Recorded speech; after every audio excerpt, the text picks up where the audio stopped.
Buenas noches, compañeros. Es un gusto saludarles nuevamente. ¿Se escucha? Disculpen. Buenas noches, Lixi. Buenas noches, licenciado. Buenas noches, licenciado. Así es, Lick, se escucha de fuerte y claro. Muchísimas gracias, compañeros. Bienvenidos nuevamente a su sesión de Derecho Penal con el doctor Francisco de Mata Vela y con su auxiliar académico, el licenciado Guillermo Hernández. De momentito no lo tenemos presente porque ha de tener algún pequeño inconveniente con su conexión a Internet. Sin embargo, en este pequeño espacio que tenemos, pues previo a empezar con la agenda del doctor Francisco de Mata Vela, que termine su exposición correspondiente al día martes, quisiera preguntarles, ¿tienen ustedes alguna duda respecto a lo que han visto? Ya que la cátedra que tienen ustedes por consiguiente es bastante importante y es indispensable que ustedes tengan oportunamente el conocimiento debido previo a la sesión que tendrán hoy. Les pregunto, ¿tendrán ustedes alguna inquietud, alguna duda respecto a alguno de los temitas que han visto al momento? Pueden opinar, preguntar en lo que el doctor Francisco de Mata Vela se une a la sesión.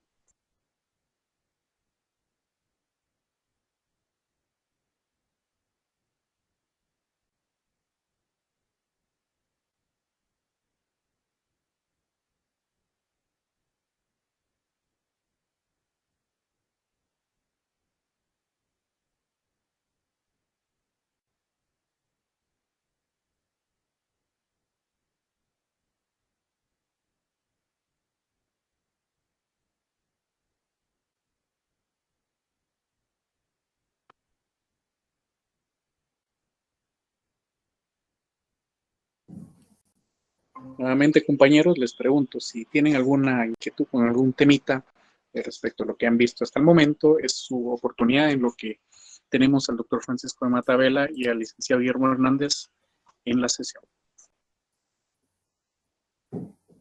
Sí, si no le entro yo.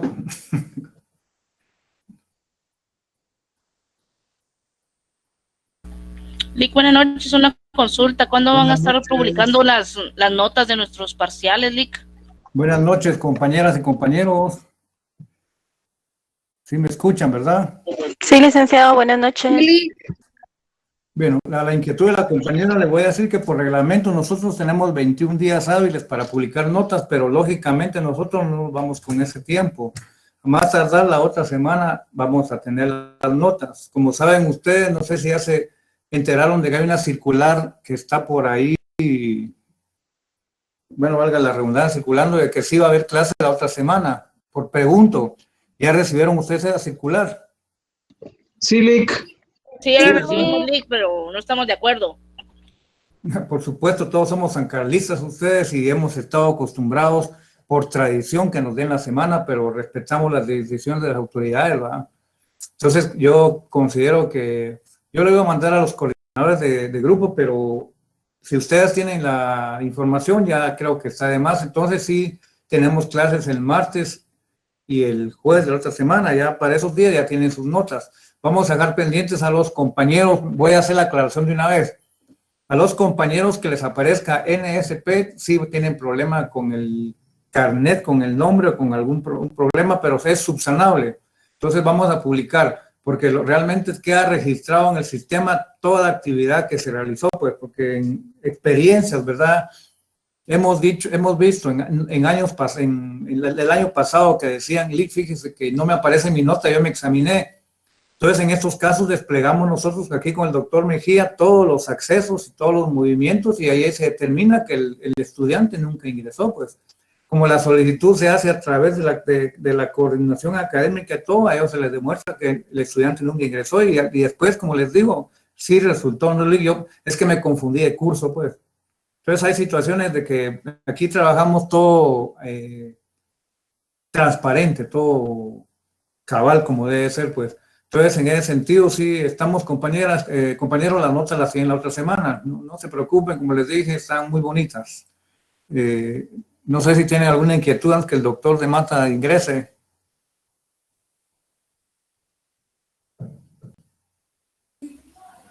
Ya, buenas noches. Por favor, Benjamín.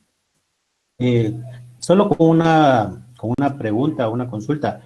¿Qué opinión le merece a usted sobre la situación de la elección de magistrados actualmente?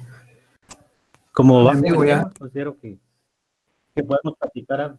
Pues no sé bajo qué perspectiva y de qué punto de los que hemos visto ingresaría el tema, porque es más constitucional que penal.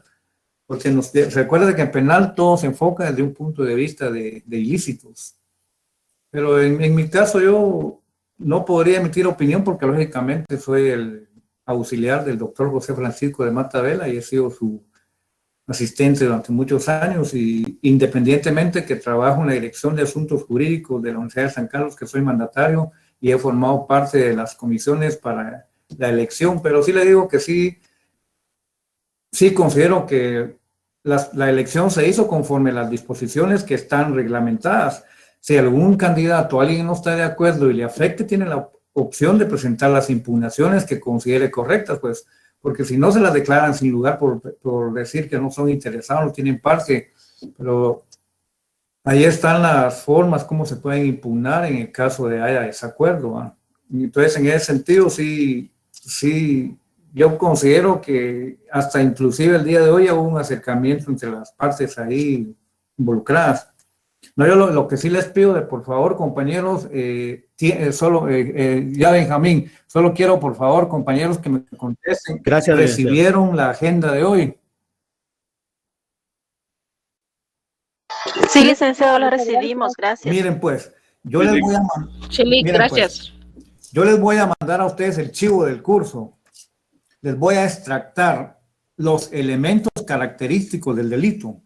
O sea, el doctor hoy agota lo que es el ámbito de validez espacial, que si sigue el mismo error ahí, pues ustedes lo ignoran, la extradición, va.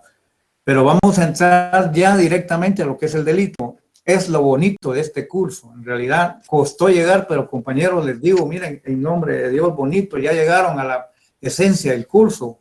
¿Por qué? Porque el delito es el eje fundamental del derecho penal. Sobre el delito versa todo, sobre el delito versa el delincuente, la pena, los juzgados, ustedes, estudiantes de derecho, nosotros los penalistas, los catedráticos, versamos sobre el delito. Ustedes van a aprender ahorita qué es el delito. Por eso les digo, la esencia del curso es que ustedes se aprendan de memoria los elementos característicos que yo les se los voy a extractar y se los voy a hacer y lo vamos a ir armando cada semana, ubicándolo de acuerdo a nuestro Código Penal. Les quiero decir esto porque a partir de ahorita vamos a ir manejando el cuadro que lo voy a extractar y ustedes van a ir dónde están las causas de justificación, dónde están las causas de inculpabilidad, la punibilidad, la culpabilidad. Entonces ya ustedes van a ver que el curso se va a poner muy bonito y muy interesante. Ya un poco lo teórico que dejamos allá ya se quedó.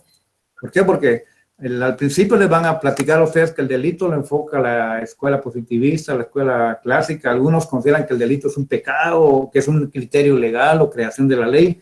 Cuando lleguemos a los elementos característicos, vamos a empezar a trabajar uno por uno.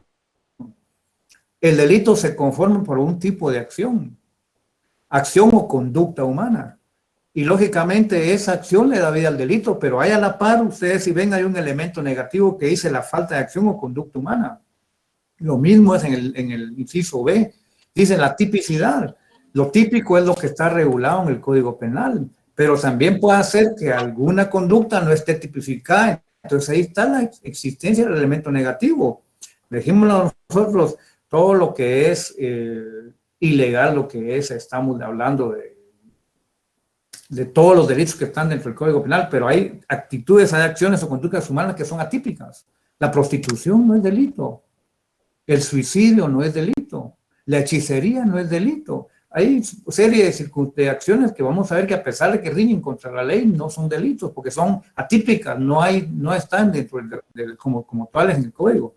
Dice la antijuricidad, lo contrario de derecho, todo lo que se hace contrario de derecho es antijurídico, pero claro, ustedes pueden, eso es como positivo que le están dando al delito, pero pueden ustedes al mismo tiempo matar a una persona que ustedes lógicamente no tienen culpabilidad, porque actuaron en defensa de su bien, en legítima defensa. Esas son las causas negativas que han de legitimar la acción, o sea, dejar de que sea castigada. ¿Por qué? Porque ustedes actuaron encuadramos entre un elemento negativo y así vamos a encontrar la culpabilidad. Pero lo importante es que a partir de este momento, por favor, no se pierdan ni una clase del doctor. Son muy interesantes, son muy buenas. Y ya vamos a ver que, entonces, como ustedes van a ver, quizás el doctor alcance a explicar, pero el primer elemento que se va a actuar es la acción. La acción es esa manifestación de voluntad, son movimientos. Nosotros no podemos decir, yo abrazo sin extender los brazos, pues, yo tomo sin extender la mano. No, la acción es aquella manifestación de la voluntad, la materialización de una conducta humana que lleva a una finalidad. Pero también, ese es un elemento positivo, pero vamos a ver nosotros que vamos a encontrar la falta de acción o conducta humana, pero no confundir con las omisiones. Pero yo me le estoy adelantando porque ustedes ya visualicen lo bonito que se pone el curso. Ahorita posiblemente les hable de lo que es la extradición, o sea, del ámbito territorial. Esos son los puntos que ustedes deben tomar en cuenta. Una cosa es la validez espacial y una cosa es la validez temporal.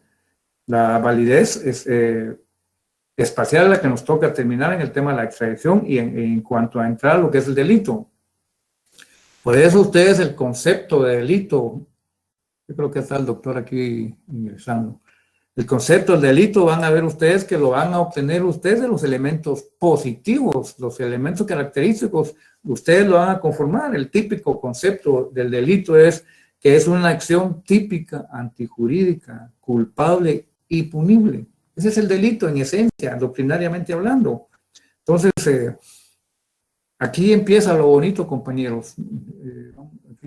Aquí les pido, por favor, el doctor ya no tarda en ingresar, para que no me abandonen la sesión.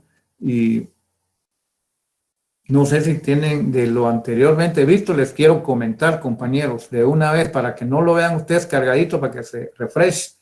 En el segundo parcial solo vamos a contenido, lo que es el capítulo 3 del libro o del programa que se llama Del Delito. Ahí tenemos para divertirnos, en serio. Porque este cuadro que ustedes manejan es lo que van a tener que tener como que en memoria. Y van a ver ustedes que se va a empezar a caminar ya en el Código Penal. Ya no nos vamos a quedar solo del artículo 1 al 9. Ahí empieza la caminata. ¿Por qué? Porque viene el artículo 10, la relación de causalidad. O sea que las acciones deben de ser conforme las previstas. Ahí vienen los errores de causalidad, pero después viene el delito doloso, culposo, nos vamos 11, 12, y vamos a llegar a lo que es dentro de la acción, van a ver ustedes lo que es el intercrimen, la vía del delito. Cuando el delito se inicia, o sea, en la fase interna, en la mente del autor. Cuando lo materializa, pueden suceder que haya tentativa, que haya desistimiento o que se consume. Eso le estoy diciendo porque empieza la caminata dentro del Código Penal, 14, 15, 16 del Código Penal, desistimiento, sí. La persona decide hacer un delito y todo, pero cuando ya está cerca de consumarlo, él dice, no lo voy a hacer, entonces él está desistiendo. La diferencia en la tentativa es que por causas ajenas a él no se consuma. Alguien quiere asaltar a una persona, se esconde detrás de un poste, pero en eso aparece una patrulla. Ahí no hay desistimiento, ahí queda en grado de tentativa. ¿Se dan cuenta tan bonito que se pone el curso ya? Eso es lo que ustedes van a ver ahorita. Por eso le digo, no les quite el sueño a ustedes de que vamos a ver asesinatos, violaciones, hurtos, robos. Ahorita no, compañeros. Ahorita vamos a ver la estructura del delito. Y cada elemento del delito es muy bonito lo que lo conforma. Pero mientras tenemos que agotar ese tema de la extradición. La extradición es aquella figura, institución que se da cuando una persona comete un delito y quizás se va en el extranjero o lo comete en el extranjero con daños aquí en Guatemala. Entonces se da la situación de que él está en los Estados Unidos y lo van a traer hacia Guatemala. Esa es la figura de la extradición, o sea, el ámbito de la ley quiere decir que persigue al ciudadano, pero ustedes pregúntense, ¿por qué Guatemala extradita? ¿Por qué nosotros no mandamos norteamericanos para allá? Entonces todo es cuestión de política criminal y del derecho internacional, pero eso no lo vamos a ver ahorita. Nosotros vamos a hacer la extradición desde un punto de vista general. No podemos entrar nosotros en tema específico de lo que es la extradición, porque eso lo van a ver ustedes bien en derecho internacional privado en el 9º semestre. Aquí lo importante es que ustedes tienen que saber las fuentes de la extradición, del derecho interno, el derecho internacional, y más que todo las clases de extradición. La extradición, desde el momento en que un país envía a un connacional hacia nosotros, es una extradición activa, pero puede darse el caso también cuando el país recibe, se está haciendo una extradición pasiva. Pero ahí vienen ustedes si ven el recuadro, dice una extradición voluntaria y una extradición espontánea. La extradición voluntaria es cuando la persona decide entregarse al país que lo está requiriendo. A mí los Estados Unidos me están diciendo, vámonos para allá porque lo vamos a juzgar allá. Entonces yo voluntariamente me presento y digo, llévenme. Que no confundir con una violación espontánea que se refiere al país. O sea, cuando un Estado decide entregar a una persona. Esa es la diferencia que ustedes tienen que encontrar en cuanto que lo que diferencia entre una extradición voluntaria y espontánea es el término de voluntad, porque la voluntad solamente es una manifestación de la persona humana como tal, en tanto que la espontaneidad tiene que ser de un Estado. Entonces, en este sentido, no nos vamos a perder mucho aquí. Y lógicamente, la extradición en tránsito es cuando la persona, supongamos que está aquí en Guatemala y tiene que ser enviado a Panamá, va a pasar para llegar a Panamá, va a pasar por El Salvador, por Honduras, por Nicaragua, por Costa Rica. Quiere decir que esos pasos estamos ante una extradición que está en tránsito.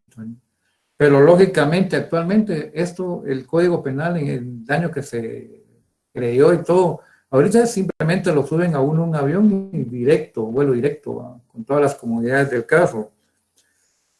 Y la reextradición es cuando el Estado envía a otro Estado, a una persona, a un delincuente, pues, y esta persona lo envía. Ese es como que yo te lo mando, yo te lo regreso. Así es como ustedes van a ir entendiendo estos temas. Entonces yo no quiero ahondar más porque ya es en materia del catedrático titular del curso. Pero yo en este sentido les estoy dando las generalidades. No sé si ustedes en este tema de la extradición tienen alguna duda que les haya quedado, compañeros, aprovechando.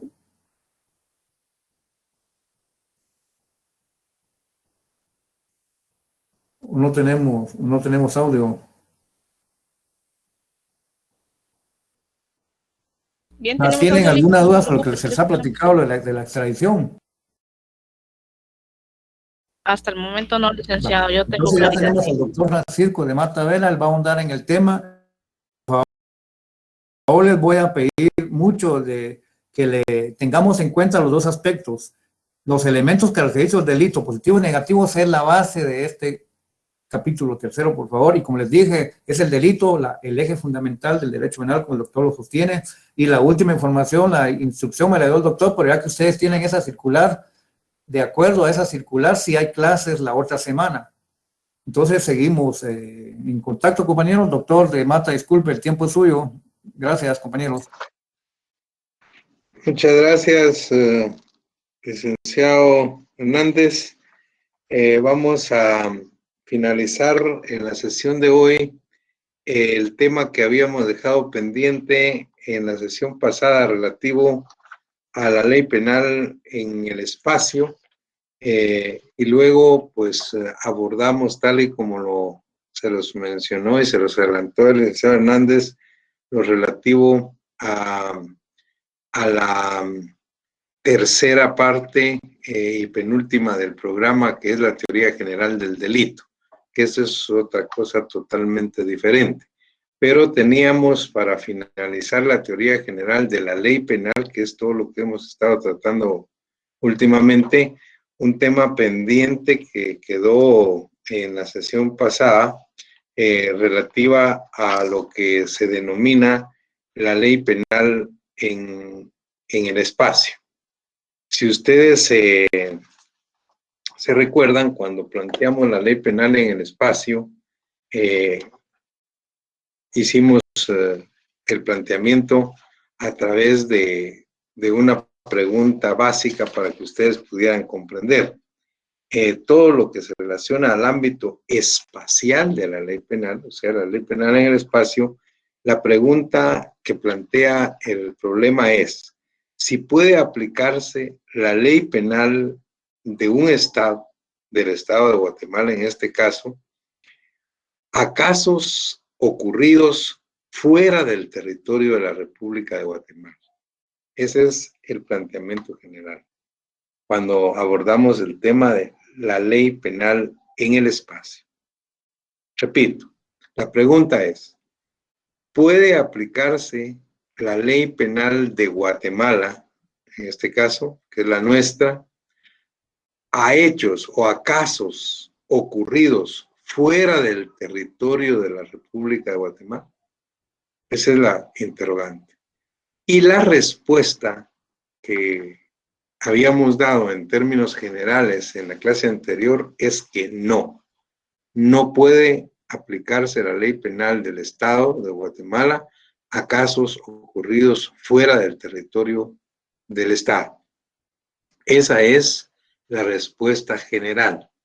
Y esto con base en el principio de territorialidad que se basa en la soberanía de los estados y que está contemplado en el artículo número 4 del Código Penal, principio de territorialidad. Ese es el principio general. Y luego dijimos, como todo principio, como toda regla general, tiene sus excepciones.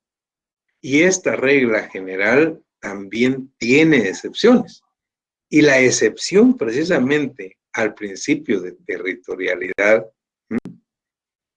es la extraterritorialidad de la ley penal. Es decir, que por regla general, la ley penal del Estado solo debe aplicarse a los casos que ocurran dentro del territorio de la República de Guatemala. Por regla general. Pero hay excepciones. Hay excepciones.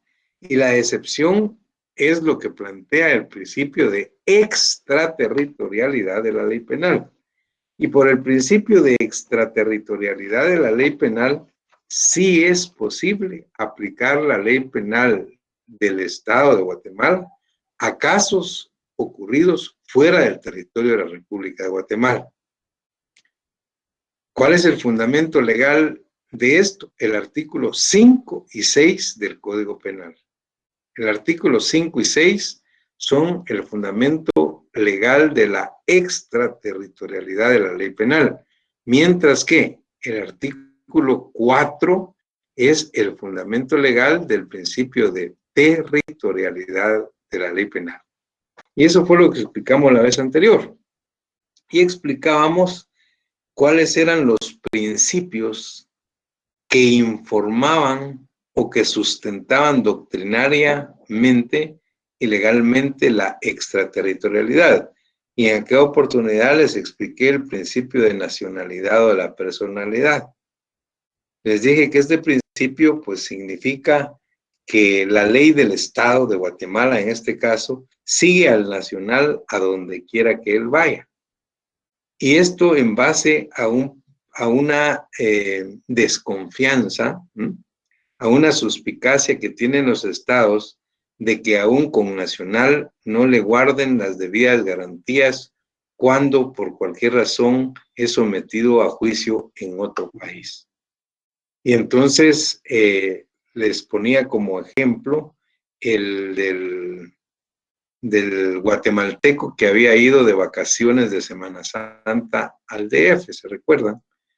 Y que en el DF pues se pasa un semáforo en rojo, atropella a un peatón, deja gravemente herido y él se viene de regreso a Guatemala. Pero pues la verdad es que el señor atropellado fallece, es un homicidio culposo. Hacen toda la investigación en el Ministerio Público y se da cuenta que efectivamente fue un guatemalteco que estaba de vacaciones allá, pero que ahora está acá en el país. Entonces, cuando el gobierno de México lo pide, pues para ser juzgado por lo que hizo en el DF, hay la posibilidad de que el gobierno del Estado de Guatemala no lo dé, no lo entregue en extradición. Pero eso no quiere decir que el caso quede impune, no lo entregue, no. el gobierno de Guatemala no lo entrega, pero puede ser juzgado en el país. Y si aquí en el país es juzgado y es responsable y es encontrado culpable de lo que hizo en México, ¿qué fue lo que pasó? Se aplicó la ley penal de Guatemala a un caso ocurrido fuera del territorio, porque ocurrió en México. Ese fue el ejemplo que les puse en ese principio. Hay otro principio que se llama principio real de protección o de defensa. Y este fundamenta la extraterritorialidad de la ley penal diciendo que un Estado no puede permanecer aislado frente a ataques que se hagan contra su comunidad o contra la comunidad que representa por el solo hecho de que, de que estos se realicen en el extranjero. De tal manera, pues, que la competencia de un Estado para el ejercicio de la actividad punitiva está determinada, en este caso, por el interés jurídicamente protegido. Y el mejor ejemplo para ilustrar este principio real de protección o de defensa es, por ejemplo, la falsificación de moneda. La falsificación de moneda. ¿Qué quiero decir? ¿Qué pasa si en México, para seguir con el ejemplo de México, en el Tepito, en el barrio del Tepito de México, agarran a unos sujetos delincuentes que son falsificadores de moneda? Y cuando los agarran, les encuentran que han falsificado moneda guatemalteca, quetzales, y que están listos para introducirlas al país. Ellos son capturados allá. Y luego se advierte, por ejemplo, que en los responsables de ese acto delictivo está integrado por un guatemalteco, un salvadoreño y un mexicano, por ejemplo, 3. A ellos los detienen allá por la falsificación, pero el gobierno del Estado de Guatemala puede, en este caso, por tratarse de moneda falsa, moneda falsificada guatemalteca, pedir al gobierno de México la extradición de estos 3 sujetos. Y puede ser que el gobierno de México lo otorgue. Si el gobierno de México otorga la extradición, incluso puede otorgar la del salvadoreño y la del guatemalteco y quedarse allá juzgando al mexicano. Pero con 2 que otorgue, pues si se le juzga aquí en Guatemala. Y finalmente, pues si se les encuentra culpables, se les condena. Si ustedes analizan qué pasó ahí, se aplica la ley penal de Guatemala, porque es la ley penal nuestra, a un caso ocurrido fuera del territorio de Guatemala, porque ocurrió en Ciudad de México, en el barrio del Tepito.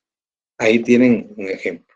Otro ejemplo, pues, de cómo puede aplicarse, pues, extraterritorialmente, pues, la ley penal de un Estado a casos ocurridos fuera de su territorio. Pues, lo mismo pasa cuando se habla del principio universal de la comunidad de intereses. Este principio universal de comunidad de intereses, pues, sostiene que los autores de determinados delitos, no importando cuál sea su nacionalidad o el lugar donde han cometido el delito o el interés jurídico, pues, protegido, la única condición, dice este principio, es que el delincuente se encuentre dentro del territorio del Estado que lo puede juzgar y que no haya sido castigado por ese delito. Entonces, esta es otra manera en que puede extraterritorialmente aplicarse la ley penal del Estado, en este caso del Estado de Guatemala, y el fundamento legal de esta manera de aplicar extraterritorialmente la ley está en el artículo 5 del Código Penal y 6. Muy bien. Si ustedes se dan cuenta, este tema de la extraterritorialidad de la ley penal nos lleva a a lo que es toda una institución jurídico-penal internacional, que nosotros conocemos regularmente con el nombre de extradición, porque la manera pues de aplicar esto es a través de la extradición. ¿Y qué es la extradición? La extradición es un acto, dice la doctrina, en virtud del cual el gobierno de un estado entrega al gobierno de otro estado a un sujeto, a quien se le atribuye la comisión de un delito para ser juzgado en el estado que lo pide. Eso, digamos, es, en términos generales, cómo podemos definir la extradición. Es un acto en virtud del cual, les decía, el gobierno de un estado, el gobierno del estado de Guatemala, solicita al gobierno de otro estado a un sujeto al que se le atribuye la comisión de un delito para ser juzgado en el estado que lo solicita. Entonces, en términos generales, pues lo que podemos decir sobre la extradición. Y eso nos lleva a que en la doctrina se hable de diferentes clases o tipos de extradición. Por ejemplo, vamos a decir algunas. Se habla de la extradición activa. Se llama extradición activa cuando el gobierno de un estado solicita al de otro estado la entrega de un delincuente. Si el gobierno de un estado solicita al de otro estado la entrega de un delincuente, eso es la extradición activa. Pero puede ser que suceda al revés. Y a eso se le llama extradición pasiva. Cuando Guatemala solicita al gobierno de un estado que le entregue a un sujeto, un delincuente, para ser juzgado aquí, eso sería extradición activa. Pero si al gobierno de Guatemala se le solicita la extradición de un sujeto que fue detenido aquí para ser juzgado en otro país, eso sería extradición pasiva, al revés. Cuando pide el Estado, es activa. Cuando el Estado le pide, es pasiva. Pero se habla también en la doctrina de una extradición voluntaria. Y la extradición voluntaria se equivoca y se confunde muchas veces con la extradición espontánea, y son dos cosas diferentes. Es decir, aunque parecidas. Vamos a ver. Se llama extradición voluntaria cuando el delincuente que es buscado por el gobierno de un estado voluntariamente se entrega al estado que lo busca. Él voluntariamente se entrega y se somete a la justicia de este estado. Eso es una extradición voluntaria. Él solo se entrega, sabe que lo están buscando para ser juzgado. Ahora, la extradición espontánea se da cuando el gobierno de un estado donde se encuentra un delincuente que está siendo buscado para juzgarlo en otro, sin que se lo hayan pedido, lo entrega. Eso es una extradición espontánea. El gobierno de un estado, voluntariamente, sin que lo pida, entrega al delincuente para ser juzgado en otro país. Esos creo que son las más, bueno, también se habla en la doctrina de una extradición en tránsito, aunque eso ya no se da en la actualidad, pues, pero como curiosidad jurídica. La extradición en tránsito regularmente se daba, cuando no existían aviones. Entonces, para traer a un delincuente a ser juzgado en Guatemala, por ejemplo, y traerlo de Costa Rica, obviamente lo tenían que traer, al no haber pues, el aeroplano, el avión, lo tenían que traer por cordillera, le llamaba, pasarlo por Honduras, por Nicaragua, Honduras, El Salvador y Guatemala. Esa extradición en tránsito es la autorización que el gobierno de Guatemala pedía al gobierno de Nicaragua, de Honduras y El Salvador para que este sujeto sea pasado por su territorio en tránsito por Guatemala. Yo les decía, eso es como curiosidad jurídica, obviamente eso está superado actualmente. Muy bien. Si ustedes se dan cuenta, estimados, bueno, tal vez vale la pena decir que también esta institución de la extradición tiene pues varios principios.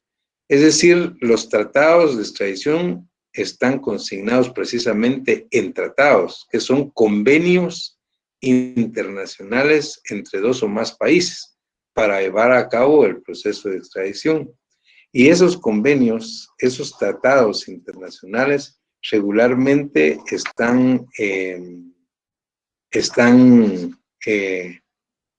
contienen ciertos principios básicos. Por ejemplo, la no entrega de connacionales, que era, como les decía, sería uno. La exclusión de extradición por faltas. Faltas son, porque ya vamos a ver más adelante lo que son los delitos y las faltas. Las faltas son las infracciones a la ley penal menos graves, pues, sencillas, menos graves que un delito. Regularmente se le llama falta a aquella que tiene pues una pena de arresto de 1 a 30 días y regularmente pues se puede pagar multa. Son conmutables, es una falta, es una infracción leve a la ley penal del Estado. Entonces los tratados de extradición regularmente dicen por faltas, no hay extradición, ¿verdad? La exclusión, por ejemplo, por delitos políticos o comunes, o delitos comunes con políticos. Sí, regularmente los tratados también regulan que no se puede extraditar con esa circunstancia. La exclusión, por ejemplo, de la aplicación de ciertas penas, como la pena de muerte. Por ejemplo, algunos principios, algunos tratados tienen el principio de que no se puede otorgar o la extradición de un sujeto si la pena a la que puede hacerse acreedor en el país que lo juzgue es la pena de muerte, por ejemplo. Estos son varios principios pues, que ustedes van a ver que podrían darse o podrían contener los tratados con respecto a la operativización de los mismos entre un país y otro. Con esto prácticamente estamos finalizando lo que restaba de la agenda en el programa de lo que denominamos Teoría General de la Ley Penal. Con este tema de extradición estamos cerrando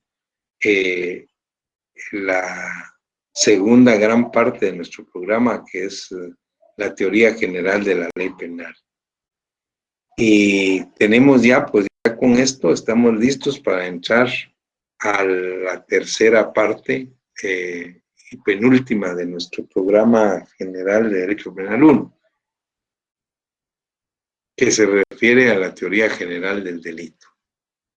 Este es un tema pues mucho más amplio, mucho más largo y de trascendental importancia, como se los explicaba antes de principiar la clase el licenciado Hernández. El día de hoy les hicieron llegar, o ayer, pues por instrucciones mías de este servidor, la agenda para el día de hoy. Y en la agenda para el día de hoy, pues les dije que me incluyeran ya en lo relativo al delito. Y esto era pues para terminar lo que restaba de la ley penal y principiar en la clase de hoy inmediatamente por razones de tiempo y avanzar un poco más con respecto al delito. Así es que principiamos hoy, hacemos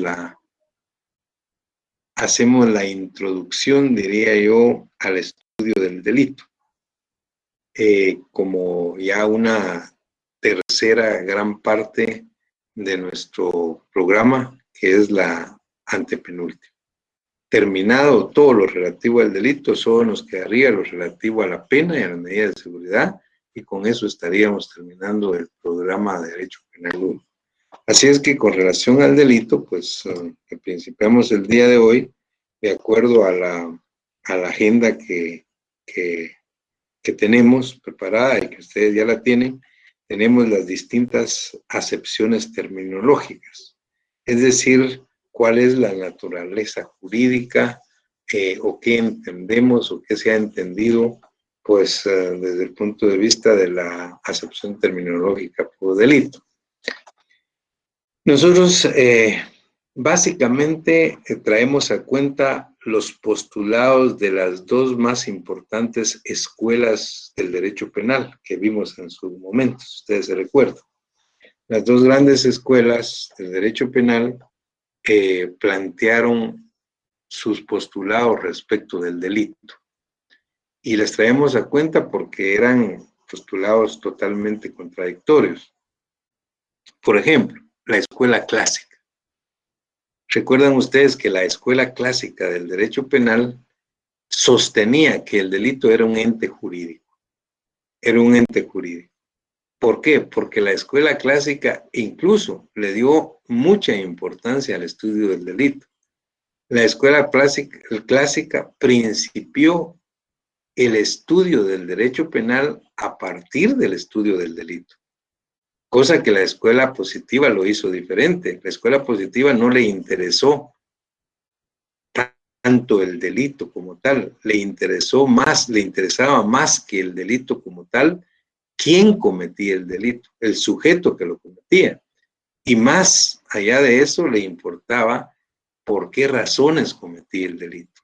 Vean las diferencias entre las dos escuelas.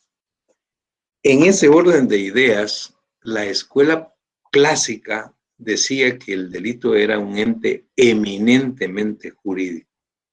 Para los clásicos, el delito era una creación de la ley, una creación de la ley. Y los positivistas decían, ellos dicen que el delito es una fría creación de la ley. ¿Por qué?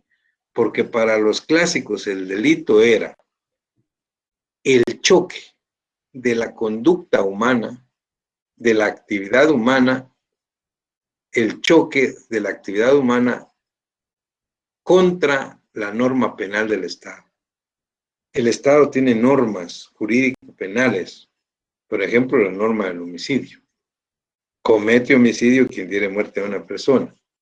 Si un sujeto da muerte a una persona, se hace acreedor al delito de homicidio. Entonces, ¿cuál es el delito? Es el choque de la conducta humana, de la actitud de este sujeto. El choque entre la conducta y la norma penal del Estado que prohíbe darle muerte a una persona. Esa es una construcción eminentemente jurídica que planteó la escuela clásica del derecho penal.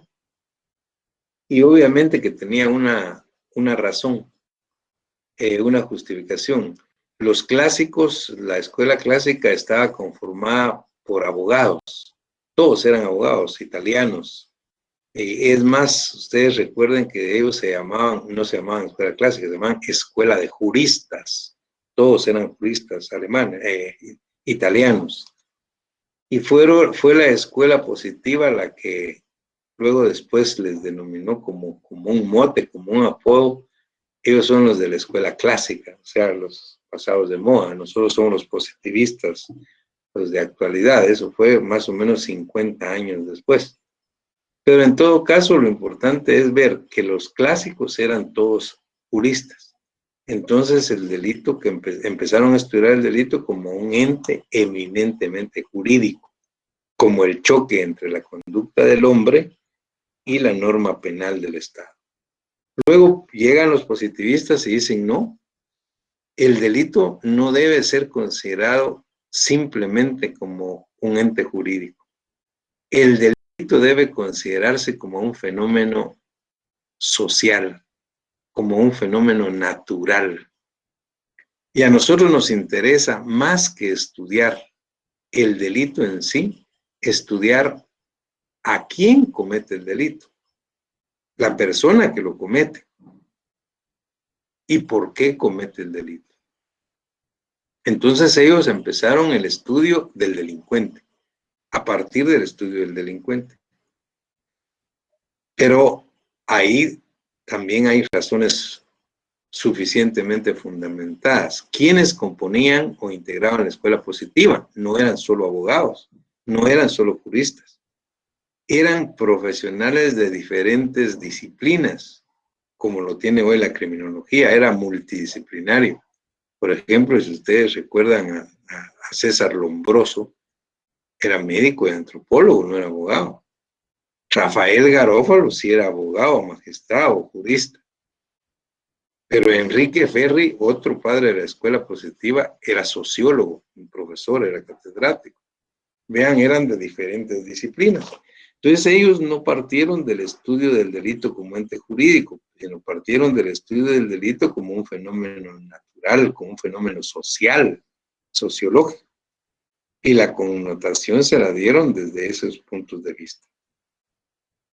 La verdad es que después de las disputas y de las contradicciones que se dieron entre los postulados de las dos escuelas, aparecen otras concepciones para definir el delito. Y por ejemplo, vean ustedes, hay una concepción que se le ha denominado una concepción eminentemente legalista. Y esa concepción o ese criterio legalista, más que concepción, decía que el delito era todo lo prohibido por la ley. Esa es una concepción legalista. ¿Qué es delito? Delito es todo lo prohibido por la ley. Ahora, esa concepción en su momento tuvo importancia, pero en este momento es falsa. ¿Por qué? Porque si bien es cierto, todo lo que es delito es prohibido por la ley, también es cierto que no todo lo que prohíbe la ley es delito. En otras palabras, hay cuestiones que son ilegales, hay conductas que son ilegales, pero no son delictivas. Son ilegales porque son contrarias a una norma jurídica, a un reglamento, a una ley. Entonces son ilegales, pero no son delictivas porque no están tipificadas como delito. Entonces es superada el criterio legalista. De esas contradicciones aparecen las escuelas intermedias, la tercera escuela italiana, la escuela sociológica francesa y la escuela técnica jurídica alemana. Es la escuela técnica jurídica alemana la que esgrime un criterio eminentemente técnico jurídico. Y ellos, pues, desde el punto de vista eminentemente técnico jurídico, definen el delito como, dicen, superando los criterios que ya expusimos en este momento, superando todo eso, ellos dijeron, el delito es una conducta humana típicamente antijurídica, culpable, imputable a un sujeto responsable y punible.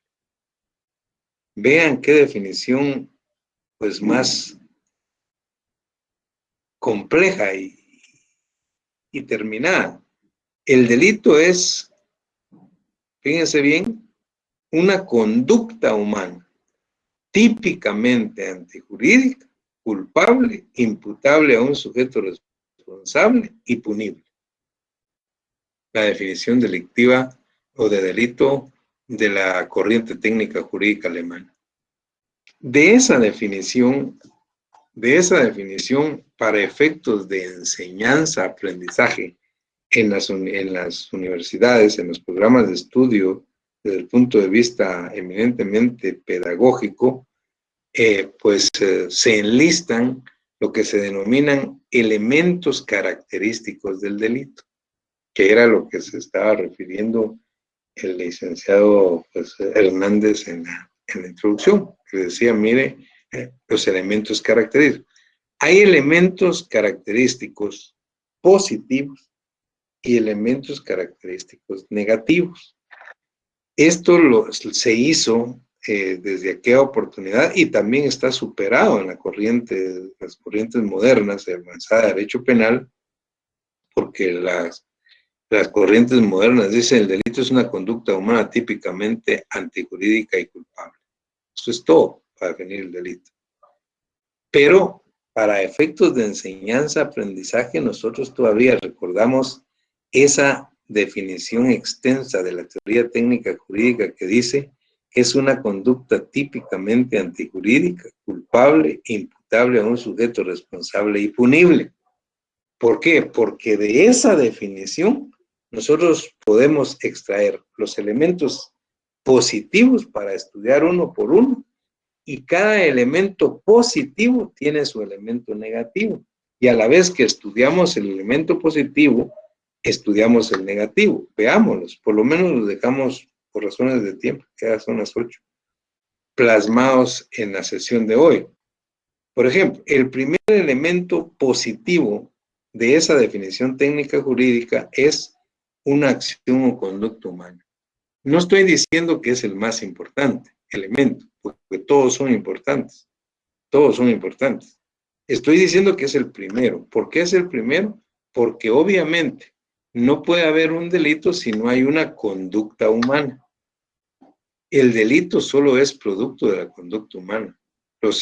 La conducta de los animales no cometen delitos, pues. Los actos o los hechos fenomenológicos no son constitutivos de delito. Hechos fenomenológicos son aquellos productos de la naturaleza, como llover, como erupciones volcánicas, como anochecer, como temblar, sismos, etcétera, terremotos. Son fenomenológicos, no son motivos de delito. Por más que a partir de ellos pueda fallecer una o varias personas. Los delitos son actos o conductas humanas. Entonces ese es el primer elemento. Y ese elemento positivo tiene su negativo, que es la falta de acción o conducta humana. Así como hay acción o conducta humana, el elemento negativo es la falta de acción o conducta humana. El segundo elemento positivo es la tipicidad. Esa conducta tiene que estar tipificada. Si no está tipificada, aparece el elemento negativo, que es atipicidad, falta de tipo o ausencia de tipo. Es el negativo. Un tercer elemento positivo es la antijuricidad. Y esa antijuricidad tiene un elemento negativo que se llama causas de justificación. Esas causas de justificación vamos a estudiar más adelante, que son, por ejemplo, la legítima defensa, el estado de necesidad, el legítimo ejercicio de un derecho. Cuando aparece una legítima defensa, desaparece la antijuricidad, que es el elemento positivo. Entonces, un cuarto elemento positivo es la culpabilidad. Pero esa culpabilidad también aparece inmediatamente con elementos negativos, que son las causas de inculpabilidad. Luego, un quinto elemento es la punibilidad, la pena. Y el elemento negativo de la punibilidad son la exclusión de pena o exclusión o excusas absolutorias. Si ustedes se dan cuenta de esa definición de la técnica jurídica, nosotros los tratadistas extrajeron una enumeración de elementos positivos para explicar pedagógicamente la construcción del delito. Y para cada elemento positivo, pues plantearon un elemento negativo. El elemento positivo es lo que hace la construcción de la conducta humana delictiva, la construcción del delito. La suma de todos estos elementos positivos construyen una conducta delictiva. Contrario sensu, cada vez que aparece un elemento negativo, de alguna manera se va desvaneciendo, destruyendo la construcción delictiva. Y en todo caso desaparece la responsabilidad penal del sujeto. La tarea de aquí en adelante, estimados compañeras y compañeros, es explicar toda la teoría del delito. Es decir, en la medida de lo posible, pues vamos tomando cada uno de estos elementos, positivo y negativo, lo explicamos desde el punto de vista de la doctrina y lo explicamos desde el punto de vista de la ley, como su fundamento legal. Ese pues va a ser el trabajo pues que tengamos de aquí en adelante. Creo que es uno de los capítulos o de las partes más extensas de nuestro programa, previo a abordar la última que se refiere a la pena y medida de seguridad. Así es que con esto pues finalizamos la sesión de clase del día de hoy. Pues ya tienen ustedes pues el planteamiento de lo que vamos a tratar en adelante para que puedan ir avanzando en su estudio. Por lo que nos ha informado la facultad a través de sus instructivos, todavía hay posibilidades de que podamos avanzar trabajar, espero, pues la próxima semana. Así es que pasen feliz noche, que estén bien y gracias por su atención. Buenas noches, Lick. Buenas noches. Buenas noches, licenciado. Feliz noche, doctor. Feliz noche. Feliz noche, licenciado. Feliz noche. Buenas noches a todos. Feliz noche, Lick. Feliz noche, doctor.